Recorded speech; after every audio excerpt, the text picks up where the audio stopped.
നല്ല സിനിമയാണ് പൊന്മാൻ എന്ന് പറയുമ്പോൾ സ്റ്റാർട്ടിങ് ടു എൻഡ് വളരെ ലാഗിങ് ഒന്നും ഇല്ലാതെ കാണാൻ പറ്റിയ സിനിമ. പിന്നെ കൊല്ലത്തുകാർ ശരിക്കും പോയി ഒരു അടിപ്പടം അല്ലെങ്കിൽ ഒരു സ്ത്രീധനം അല്ലെങ്കിൽ ഒരു അങ്ങനെയൊക്കെ വരുമ്പോൾ ഒരു ബേസ് ഒരു ബാക്ക് ഡ്രോപ്പ് കൊല്ലം എടുക്കുന്നത് എന്തുകൊണ്ട് അങ്ങനെ തോന്നുന്നത്? അങ്ങനെയില്ല, ഇത് പിന്നെ എന്തോ എനിക്ക് തോന്നുന്നു കൊല്ലത്താണ് ഈ ഇതിൽ പറയുന്ന ഈ കല്യാണ സമയത്ത് കല്യാണ ദിവസം ഈ കല്യാണ മണ്ഡപത്തിൻ്റെ ഫ്രണ്ടിലും ഊണുപുരയുടെ ഫ്രണ്ടിലും ഒക്കെ ഈ മേശയിട്ട ആളെ ഇരുത്തി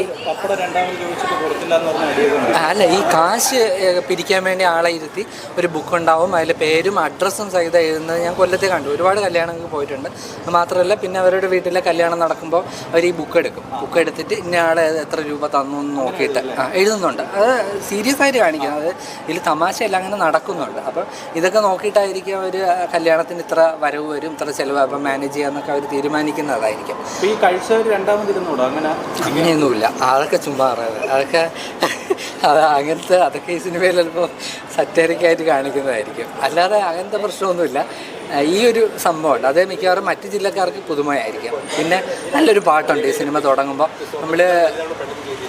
നമ്മൾ ഈ കോഴിക്കോടിനെ കുറിച്ചും ഇടുക്കിയെക്കുറിച്ചൊക്കെയുള്ള സിനിമയിൽ പാട്ടില്ലേ, അതേപോലെ ഈ സിനിമ തുടങ്ങുമ്പോൾ രശ്മി സതീഷാണെന്ന് തോന്നുന്നു ആ പാട്ട് പാടി. നല്ലൊരു പാട്ട്, വേണമെങ്കിൽ കൊല്ലത്തുകാർക്ക് അതിനെ ഒരു ദേശീയ ഗാനമാക്കി മാറ്റാം. അത്രയ്ക്ക് നല്ല നല്ല മ്യൂസിക് ഡയറക്ടർ ആരാണെന്ന് എനിക്കറിയില്ല, പക്ഷെ നന്നായിട്ട് ഇതുണ്ട്. പിന്നെ ഈ സിനിമയുടെ ഇതെന്ന് പറയുമ്പോൾ ബേസിലാണ് അതിൻ്റെ മെയിൻ ആള്.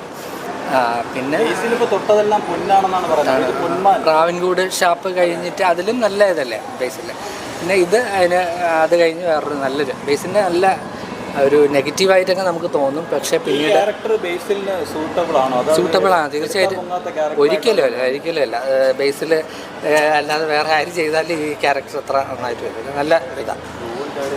പിന്നെ ഉള്ളത് ലിജോ മോള്.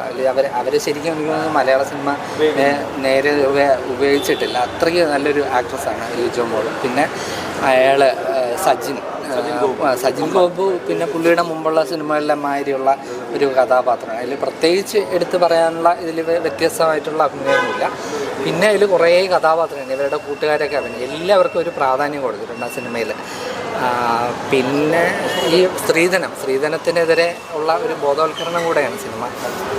പിന്നെ അതുകൊണ്ട് ഇനി കല്യാണം കഴിക്കാൻ പോകുന്ന പെൺപിള്ളേരും അവരുടെ രക്ഷകർത്താക്കളും ഒക്കെ നിർബന്ധമായിട്ടും വന്ന് കാണണമെന്നാണ് പറയുന്നത്.